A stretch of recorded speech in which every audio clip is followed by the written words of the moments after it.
বারবার বহুবার আমি কৃষ্ণনগরের মাটিতে কৃষ্ণনগর জেলায় এসেছি। মনে রাখবেন, ঠিক কাছাকাছি আপনাদের আছে ইস্কন ধাম। 700 একর জমি ক্লিয়ার করেছি।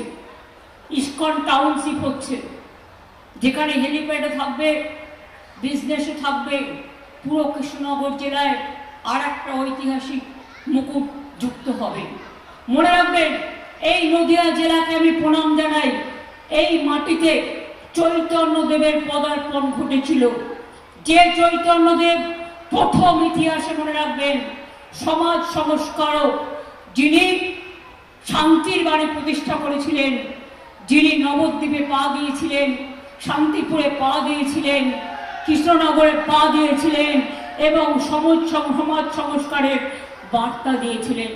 আমি শ্রী চৈতন্যদেবকে প্রণাম জানাই। আমি মনে করি এটা শ্রী চৈতন্যদেবের পদধূলি ধন্য জেলা।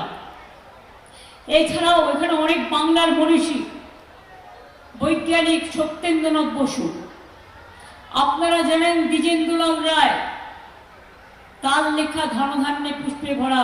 আমি ধনধান্য স্টেডিয়াম করে দিয়েছি, ব্রিজ করে দিয়েছি, অনেক কিছু করেছি। আগে কেউ এসব নিয়ে ভাবেনি, কিচ্ছু করেনি।